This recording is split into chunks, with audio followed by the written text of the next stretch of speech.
ദൈവനാമം മഹത്വപ്പെടുമാറാകട്ടെ. കുഞ്ഞുങ്ങൾക്ക് കഥ ഇഷ്ടമാണല്ലോ.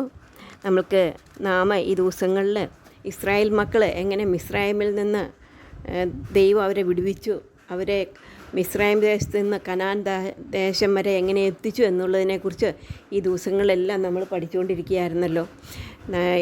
ഫറവോൻ്റെ അടിമത്തത്തിൽ നിന്ന് യഹോവ അവരെ, ഇസ്രായേൽ മക്കളുടെ നിലവിളി യഹോവ കേട്ടു, അവൻ കണ്ടു എന്ന് നമ്മൾ വായിക്കുന്നു. അങ്ങനെ സ്നേഹവാനായ ദൈവം ഇസ്രായേൽ മക്കളുടെ നിലവിളി കേട്ട് മോശയെയും അഹ്റോനെയും അവരുടെ മിരിയാമിനെയും അവരുടെ മധ്യത്തിലേക്ക് അയക്കുകയും അവരെ ആ മിസ്രൈം ദേശത്ത് നിന്ന് കനാൻ നാട്ടിലേക്ക് കൊണ്ടുപോകുന്ന യാത്രയെക്കുറിച്ചാണ് നമ്മൾ പഠിച്ചുകൊണ്ടിരിക്കുന്നത്. 10 ബാധകൾ മിസ്രൈം ദേശത്ത് വരുത്തി ആ 10ാമത്തെ ബാധയോടുകൂടി ഫറവോൻ അവരെ പറഞ്ഞു വിട്ടു. അങ്ങനെ അവർ യാത്ര ചെയ്യുകയാണ്. യാത്ര ചെയ്തപ്പോൾ നാം കണ്ടു, ഫറവോൻ ദൈവം അവർക്ക് ഭക്ഷണമായിട്ട് മന്ന കൊടുത്തു. അതുതന്നെയല്ല, ആ ചെങ്കടലിനെ പിളർന്ന് ഉണങ്ങിയ നിലത്തുകൂടെ അവർ യാത്ര ചെയ്തു എന്ന് നമ്മൾ കണ്ടു. ഇന്ന് നമ്മൾക്ക് ഈ ഇസ്രായേൽ മക്കൾ വീണ്ടും എന്താണ് ചെയ്തത് എന്നുള്ളത് നമുക്ക് പഠിക്കാം. അതിനു മുമ്പായിട്ട് നമുക്കൊരു വാക്യം പഠിക്കാം. പുറപ്പാട് 17-7 വാക്യം.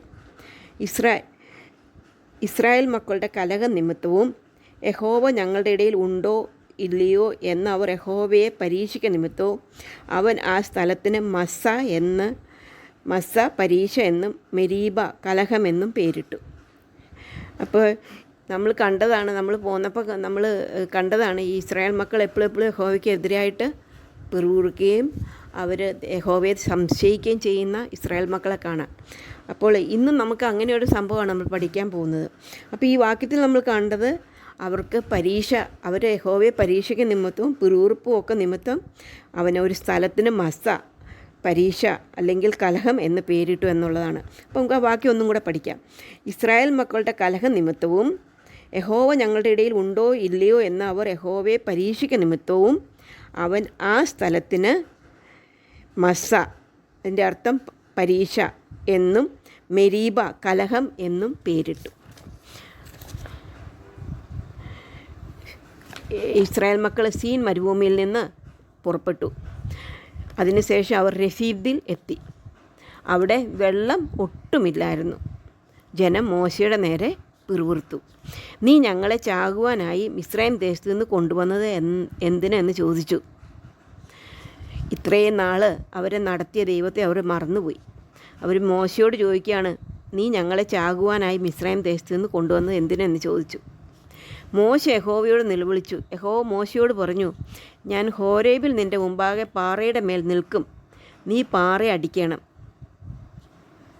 മോശ പാറ അടിച്ചു. ഉടനെ ജനത്തിന് കുടിപ്പാൻ വെള്ളം അതിൽ നിന്ന് പുറപ്പെട്ടു.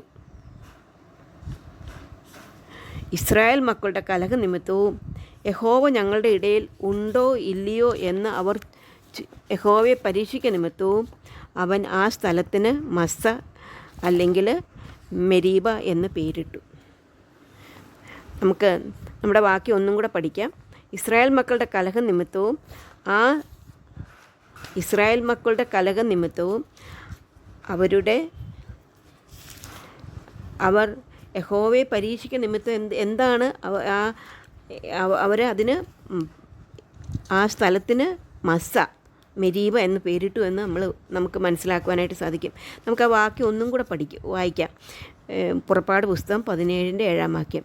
ഇസ്രായേൽ മക്കളുടെ കലഹ നിമിത്തവും യഹോവ ഞങ്ങളുടെ ഇടയിൽ ഉണ്ടോ ഇല്ലയോ എന്നവർ യഹോവയെ പരീക്ഷിക്ക നിമിത്തവും അവൻ ആ സ്ഥലത്തിന് പരീക്ഷ എന്നും മെരീബ കലഹം എന്നും പേരിട്ടു. ഇതിൽ നിന്ന് നമുക്ക് അനേക ഗുണപാഠങ്ങൾ പഠിക്കാനുണ്ട്. ഒന്നാമതായിട്ട്, ഇസ്രായേൽ മക്കൾ എപ്പോഴും ദൈവം ചെയ്ത നന്മകളെ മറന്ന് വീണ്ടും പിറുപിറുക്കുന്നു. നാം അങ്ങനെ ആകുവാനായിട്ട് പാടില്ല. കഴിഞ്ഞ കാലങ്ങളിൽ ദൈവം നമ്മൾക്ക് ചെയ്തു തന്നിരുന്ന നന്മകളെക്കുറിച്ച് നാം എപ്പോഴും ബോധവാന്മാരായിരിക്കണം. രണ്ടാമതായിട്ട്, നമ്മുടെ ദൈവം സർവശക്തനാണ്. പാറയിൽ നിന്ന് വെള്ളം പുറപ്പെടുവിക്കാൻ ശക്തനാണ് നമ്മുടെ ദൈവം. സർവശക്തനാണ് നമ്മുടെ ദൈവം. മൂന്നാമതായിട്ട്, അവർ തെറ്റ് ചെയ്തു, പാപം ചെയ്തു, എങ്കിലും അവരെ കരുതുന്ന ദൈവം നമുക്ക് കാണാനായിട്ട് സാധിക്കും. അവൻ ജനത്തിന് വെള്ളം കൊടുക്കുന്നു. നാലാമതായിട്ട് മോശ യഹോവയോട് നിലവിളിച്ചു. യഹോവ മോശയുടെ നിലവിളി കേട്ടു.